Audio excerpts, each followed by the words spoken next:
The phone buzzed like a hornet trapped in my palm, the screen lighting up with a message from an unknown number. "You heartless bitch. My sister tried to kill herself because of you. How does it feel to be a murderer?" I stared at it in the dim glow of my apartment, the words searing into my brain like acid. My hands shook as I dropped the device onto the coffee table, the clatter echoing through the empty room. It was Tammy, had to be. Nikki's overprotective sister, the one who'd always hovered like a vulture. Fury ignited first, hot and blinding, but beneath it lurked the gut-wrenching heartbreak. Nikki, my best friend since kindergarten, the girl I'd shared secrets with under blanket forts, had overdosed on pills last night. And somehow I was the villain. The betrayal that had started it all, her sleeping with my boyfriend Josh, now twisted into this nightmare accusation. Humiliation washed over me as I sank to the floor, knees buckling against the cold hardwood, tears blurring the city lights twinkling mockingly through the window. How had our unbreakable bond decayed into this poison? I replayed the discovery in my mind, denial clinging like fog. It was a month ago, a rainy Tuesday evening, the kind where the world outside my window smeared into grays. Josh had left his phone on the kitchen counter while showering, steam curling under the bathroom door like whispered secrets. A notification pinged. Nikki's name, heart emoji beside it.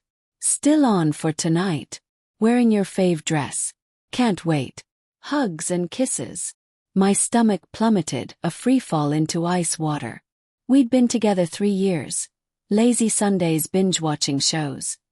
His awkward gamer charm making me laugh until my sides ached. I'd introduced him to Nikki at a party, never imagining. I swiped open the messages, screenshots flying to my own phone as evidence. Flirty banter, explicit photos, plans for hookups while I was at work. The shower shut off, and I confronted him, voice cracking like thunder. "How long?" He stammered, towel slipping, face paling under the fluorescent light. "It was nothing, Sarah. Just fooling around." She came on to me. Lies layered like the excuses that followed. I stormed out, rain soaking my coat, the metallic tang of the city air choking me. Nikki's calls started immediately, her voicemail a frantic babble. "Sarah, please pick up. It's not what you think." Josh started it. "I love you, you're my sister." Heartbreak clawed deeper. 16 years of friendship, from scraped knees on playgrounds to late-night confessions about our fears. She'd been my rock during my parents' messy divorce, holding me as I sobbed over Dad's abandonment. I'd been hers when her grandma died, baking her favorite cookies to coax a smile. But this resentment brewed, dark and bitter as I ignored her. Her texts escalated. Apologies turning to anger. "If you were a real friend, you'd hear me out. You're being so petty." Then the manipulation. "I can't live without you. If you don't talk to me, I'll end it." I dismissed it as drama, her way of guilting me back. Obsession flickered, should I respond? Doubt gnawed. Maybe it was a one-time mistake. But no, the photos proved months of deceit.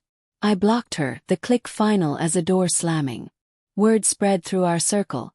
Whispers at coffee shops where the aroma of fresh grounds couldn't mask the tension. A mutual friend, Lena, pulled me aside one afternoon, her eyes wide under the cafe's pendant lights. "Sarah, you okay? I heard about Nikki and Josh." I nodded, forcing a smile, the ceramic mug warm in my hands contrasting the chill inside. "Yeah, just moving on."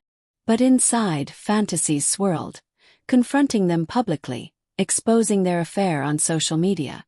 Guilt tempered it. Nikki had her own demons, a history of anxiety I'd helped her through. Moral conflict raged.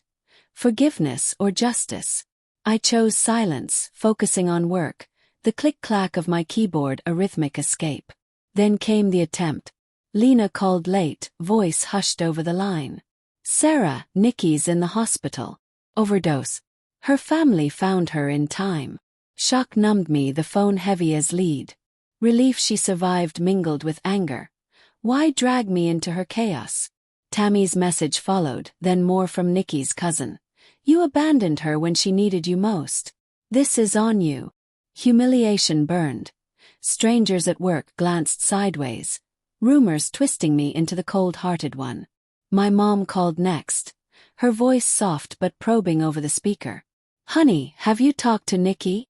She's hurting bad." I paced the living room, floorboards creaking under my socks.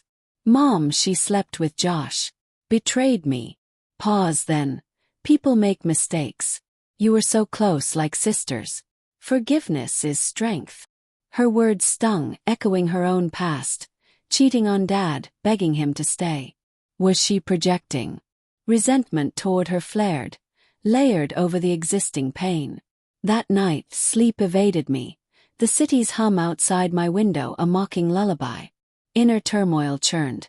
Denial that Nikki's attempt was my fault, fantasies of screaming at Tammy, doubt if I'd been too harsh. Planning began subtly. Gather proof, maybe.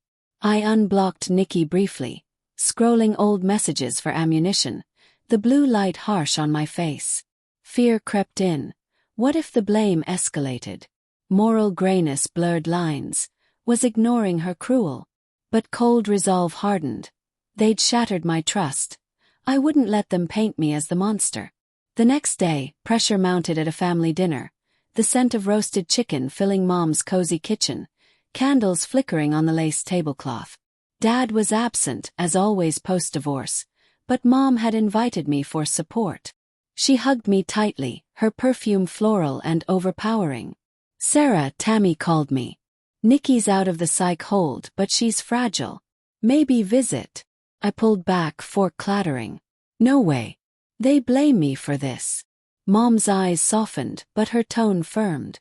"You're better than this grudge. I raised you to be kind." Anger surged, suppressed rage bubbling. "Kind like how you were to Dad." The words escaped sharp as knives. Her face crumpled, guilt flashing. Her affair had torn our family. "That's different," she whispered, but the parallel hung heavy. I left early, rain pattering on my umbrella like accusations. Suspense built in quiet moments. Anonymous texts accusing me of cruelty. Josh's smug post on social media about moving on.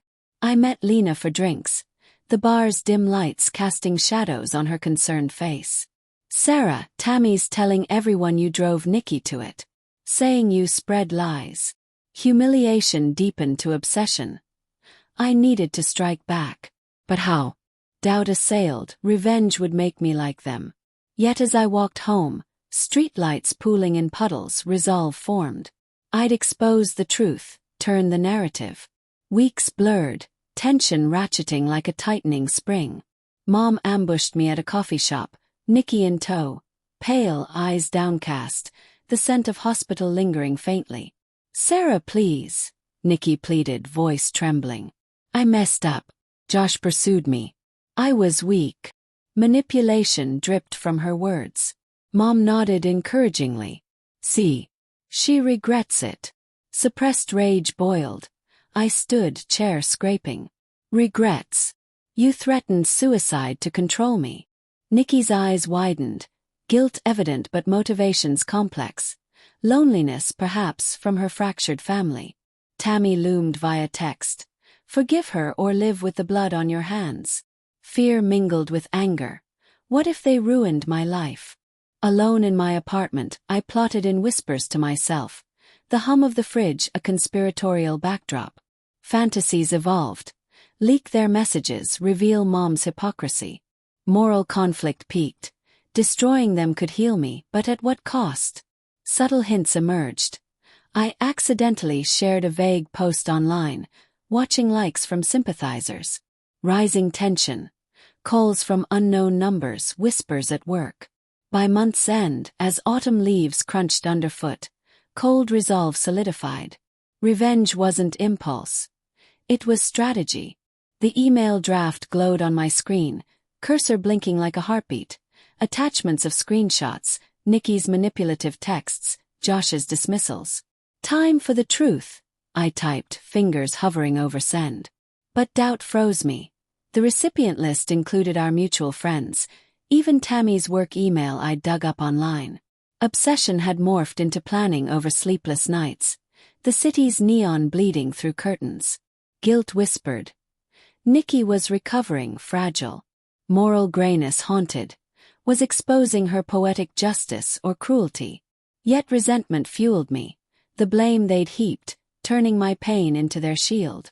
I hit save, not send, pacing the room, the rug's texture rough under bare feet. Fear of backlash loomed, but cold resolve pushed. Start small, build suspense. The first strike was quiet, strategic. At a group hangout in a dimly lit pub, laughter echoing off brick walls, I casually mentioned to Lena, "You know, Nikki threatened suicide before the attempt to make me talk." Lena's eyes widened over her pint, foam clinging to the glass. "Really? That's messed up." Words spread subtly, hints of my side emerging. Tension rose. Nikki's texts resumed from a new number, pleading then angry. "Why are you poisoning everyone against me?" Her motivations peeled back. Desperation for control, rooted in her abandonment issues I'd once soothed. I ignored, but inside, fantasies sharpened. Ruin her reputation, mirror her betrayal. Mom's involvement escalated the conflict. She showed up at my door one evening, rain dripping from her coat, eyes red-rimmed. "Sarah, we need to talk." Nikki's mom called. Nikki's spiraling again because of the rumors. I let her in, the door clicking shut like a trap. The living room smelled of takeout, boxes scattered. Rumors. Like how I'm blamed for her attempt. My voice laced with suppressed rage. She sat, hands wringing. "Forgive her. Like I wanted your dad to forgive me." Revelation hung. Her push stemmed from guilt, projecting her infidelity onto us. Heartbreak twisted. My own mother prioritizing a cheater over me. "Get out," I said coldly. She left, but not before whispering, "You're becoming just like him, unforgiving." Anger ignited obsession, she'd pay too. Pacing intensified suspense. Days of quiet calculation. Jotting notes in a journal hidden under my bed. I researched. Josh's new job, Nikki's therapy posts online. Subtle sabotage began. An anonymous tip to Josh's boss about his unreliable past, veiled as concern. He messaged me. "What the hell, Sarah? Stay out of my life." Satisfaction bloomed but guilt nipped. His awkward charm once endeared him. Now it masked entitlement. Moral conflict raged. Justified or vindictive? Doubt surfaced during a therapy session I'd finally booked. The counselor's office softlit, plants trailing. "Revenge might feel good short-term, but it poisons you," she said. I nodded, but inside resolve hardened. They deserved consequences. The ambush mirrored Mom's earlier one. I agreed to meet her for lunch at a bustling cafe, clinking silverware and chatter providing cover. But I arrived early, phone recording. She appeared with Nikki and Tammy, their faces expectant. "Sarah, thank you for coming," Mom said, voice trembling. Nikki fidgeted, nails bitten. "I'm sorry. It was a mistake." Tammy glared. "You owe her forgiveness after what you've done." Rage surged, authentic and layered. "What I've done? You slept with my boyfriend, threatened suicide to manipulate me, and now blame me for your attempt." Dialogue revealed secrets. Nikki admitted. "I was jealous. You had everything, Josh, stability. Motivations complex. Envy from her unstable home." Tammy snapped. "Our family's trauma made her vulnerable. You abandoned her." I stood, recording captured. "This ends now." That night, in my apartment's silence, broken only by distant sirens, I edited the audio, heart pounding. Fantasies culminated. Posted online anonymously. But fear gripped. What if it backfired? Inner journey brutal. Denial of my darkness, doubt in my righteousness. Yet humiliation from their blame propelled me. I uploaded to a forum titled "The Real Story Behind the Blame." Views climbed, comments supporting me. Suspense peaked, calls from friends. "Is this you?"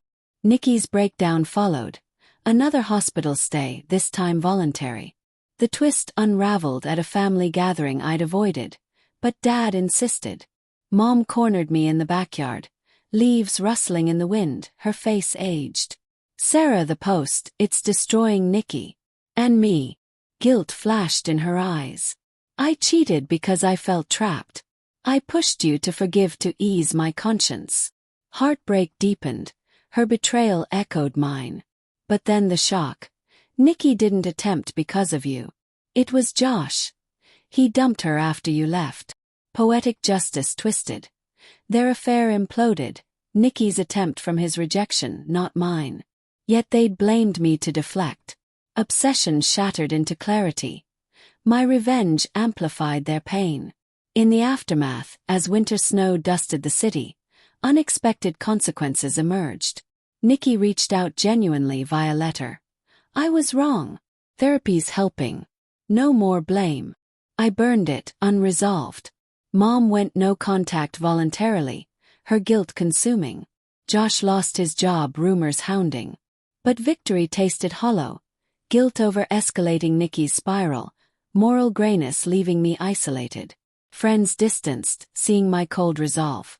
The pursuit ended not in triumph, but reflection. Revenge reclaimed my narrative, but scarred my soul. As I watched snowflakes melt on my window, I wondered if forgiveness was the true escape.